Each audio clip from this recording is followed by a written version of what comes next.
जो लोग हमारे मुल्क में, जिसको हमारे बुजुर्गों ने अपने खून पसीने से अंग्रेजों की गुलामी से आजाद करवाया, बेशर्मी की हद है कि तुम आज हमसे कह रहे हो कि बताओ तुम भारत के शहरी हो या नहीं हो।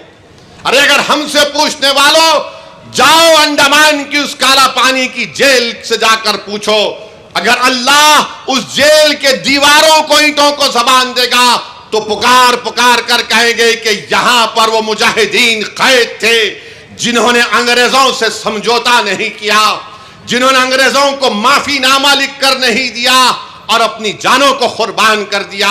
अगर अल्लाह माल्टा की जेल को, उस जेल के सहन को अगर अल्लाह बोलने की ताकत देगा तो पुकार पुकार कर कहेगा कि उस सर्दी में यहां पर मुजाहिदीन थे जिन्होंने अंग्रेजों से सौदा नहीं किया। अगर अल्लाह मुरादाबाद के उस जमीन को अल्लाह हुक्म देगा तो मुरादाबाद की जमीन पुकार कर कहेगी कि वो यो सरजमीन है जहां पर अल्लामा काफी ने नाते शरीफ पढ़कर फांसी का फंदा अपने गले में डाल दिया, मगर अंग्रेजों से समझौता नहीं किया। आज तुम उनसे, उनके वारिसीन से पूछ रहे हो कि कागज दिखाओ, यकीनन हम पूरी तैयारी करेंगे। अरे जो मुल्क का वजीर आजम अपनी डिग्री अवाम को नहीं दिखाता, वो बिहार के गरीबों से कह रहा है कि अपना बर्थ सर्टिफिकेट दिखाओ, अपना बर्थ सर्टिफिकेट दिखाओ। मैं अपनी डिग्री दिखाने को तैयार हूं, क्योंकि इसके बाद कोई बोलेंगे आप दिखाते क्या, मैं डिग्री दिखाने को तैयार हूं। मगर आज आप उन गरीबों से कह रहे हैं, बिहार के सीमांचल की सरजमीन के बसने वाले गरीब मुसलमान नौजवान, 6-7 लाख नौजवान तो हैदराबाद में, बंबई, मुंबई में, पंजाब की खेतों में, दिल्ली के होटलों में काम करते हैं, और वो कहां आएंगे वहां पर, माने वहां से निकल कर आने का उनकी 1 महीने की करीब तनख्वाह उसमें सर्फ हो जाती है। तो बहरहाल आपको मैं बाखबर कर रहा हूं, आप तैयारी कर लीजिए। हो सकता है कि मेरी तकरीर के बाद बीजेपी की तरफ से या कोई और तरफ से बोलेंगे इन्हों खामखा डरा रहे, डरा नहीं रहा हूं। ये इलेक्शन कमीशन के वेबसाइट पर उनके जितने नोटिफिकेशन है वो आप पढ़ लीजिए, क्योंकि अख्तरुल ईमान हमारे बिहार के सदर ने खुद सुप्रीम कोर्ट में केस डाला है। हमने अपने पिटीशन में इन तमाम बातों को कहा है जो मैंने आपके सामने कह रहा हूं। तो इसलिए मेरे को कहना था कि आप इस पर गौर करिए। तीसरी बात जिसका जिक्र मुफ्ती जुबैर साहब ने किया, मेरे भाई याद रखो, हम एक जिस्म वाहिद की तरह हैं। अगर हमारे जिस्म में किसी एक जगह तकलीफ होती तो ईमान ये पुकार कर कह रहा है कि तुम मोमिन उसी वक्त हो जब तुम किसी की तकलीफ को अपने सीनों में महसूस करोगे। आज आसाम में जो कुछ हो रहा है, बंगाली मुसलमान हैं आसाम में, 2 किस्म के मुसलमान, एक बंगाली जबान बोलने वाले जिनको मियाँ बोलते, और एक दूसरे आसाम के मुकामी जिसको अंग्रेजी में बोलते हैं इंडिजीनियस। आपको जानकर तकलीफ होगी कि आसाम में वहां के चीफ मिनिस्टर ने एक मिशन वसुंधरा शुरू किया, जिसके तहत अगर कोई गवर्नमेंट की जमीन पर अपना घर बना लिया, खेती बाड़ी कर रहा है, तो उसको हुकूमत उनको जमीन के हुकूक देगी, रेगुलाइज करेगी। मगर बंगाली जबान बोलने वाले मुसलमानों को मिशन वसुंधरा में उनको जमीनें नहीं दी जा रही हैं।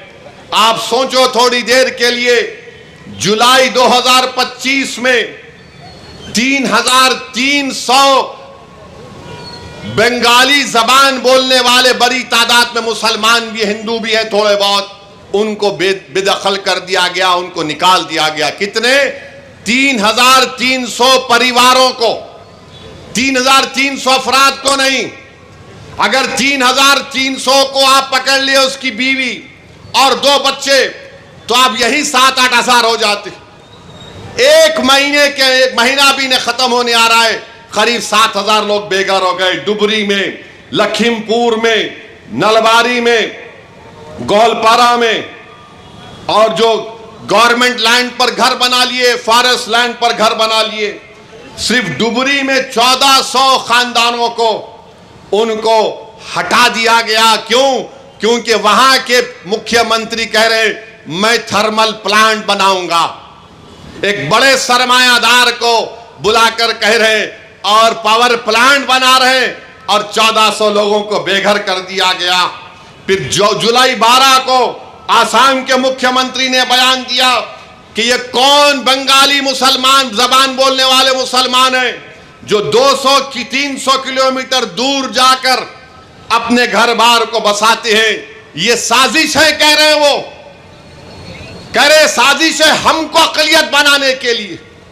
क्या कोई चीफ मिनिस्टर इस तरह की बात करेगा जो बाबा साहेब अंबेडकर के संविधान पर हल्फ लिया, ओत लिया?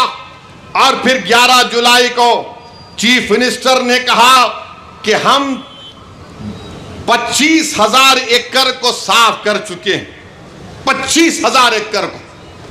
और फिर 12 सितंबर 2024 को पुलिस फायरिंग में जुबैर अली, हैदर अली की मौत हो गई। अब मेरे को मालूम है कि मेरे इस तकरीर के बाद, क्योंकि हम लैला हैं, हमारे पूरे मजनू हमारे पीछे कल से पीछे पड़ जाएंगे, मगर सुनो मेरी बात को। आसाम की इकोनॉमिक सर्वे की रिपोर्ट है असेंबली की 2016-17 में, जिस रिपोर्ट को आसाम के असेंबली में टेबल किया गया था, वो ये कह रही है कि 7,000 किलोमीटर, 7,000 स्क्वायर किलोमीटर आसाम की जमीन पानी से कट जाती है। सैलाब आया तो कट जाती है। कितना? 7,000 एकड़ नहीं, 7,000 स्क्वायर किलोमीटर 1950 से, ये इकोनॉमिक सर्वे में कहा गया। यानी 7.4% स्टेट का हिस्सा सैलाब या किसी वजह से, नेचुरल वजह से जमीन कट गई। तो होता क्या है? अच्छा, इरोजन में जो जमीन कट जाती है, 8,000 हेक्टेयर ऐसी जमीन है जहां पर ज़राअत नहीं कर सकते क्योंकि मट्टी जमा हो जाती। और आसाम में क्या होता? सैलाब आया तो लोग, ये जमीन कट गई, एक 10 गांव चले गए तो कश्ती में अपना सामान रखा, दूसरी जगह पर जाकर अपनी झोपड़ी लगा ली। बताओ ये कौन सी हुकूमत है जो झोपड़ियों को उखाड़ कर गरीबों को बेघर कर रही है? कैसा भारत, विकसित भारत बनेगा? मेरा भी ख्वाब है कि भारत 2047 तक विकसित भारत बने, मगर कैसा विकसित भारत बनेगा जब हम गरीबों को सिर्फ गरीबी के नाम पर घरों से निकाल रहे आसाम में? और क्या यह बात सच नहीं है कि 9 अप्रैल इंडिया टुडे का कॉन्फ्रेंस में लेट अरुण जेटली ने क्या ये नहीं कहा था कि भारत में 30 करोड़ लोगों के पास जमीन नहीं है? 30 करोड़ गरीबों के पास भारत में जमीन नहीं है। बताओ मोदी जी, बताओ आरएसएस, बताओ बीजेपी के नेता जो आए दिन गालियां देते हैं। अरुण जेटली ने कहा था 2015 इंडिया टुडे के कॉन्क्लेव या कॉन्फ्रेंस में 9 अप्रैल को, 30 करोड़ लोगों के पास भारत के जमीन नहीं है, लैंडलेस है। और आसाम में एक तरफा कार्रवाई की जा रही, एक तरफा कार्रवाई हो रही है। हम दुआ करें कि अल्लाह सुब्हाना व तआला उन आसाम के बंगाली जबान बोलने वाले मुसलमानों की अल्लाह उनकी मदद फरमाए। जो हुकूमत जुल्म कर रही है, याद रखो तुम वक्तिया तौर पर जुल्म करोगे, तुम्हारा जुल्म मिटेगा इंशाअल्लाह ताला, तुम्हारा जुल्म मिटेगा, तारीख में तुम्हारा नाम नहीं होगा। तुम एक असेंबली का इलेक्शन जीतने के लिए गरीबों को अपने घर से बेघर कर रहे हो। अरे क्या तुम जमीन नहीं दे सकते? तुम्हारी हुकूमत की मिशन वसुंधरा में तुम क्यों नहीं देते आसाम में बंगाली जबान बोलने वाले मुसलमानों को? तो मेरे अजीज दोस्तों और बुजुर्गों, ये बहुत जरूरी है कि हम इन बंगाली जबान बोलने वाले हमारे मुस्लिम भाइयों को याद रखें।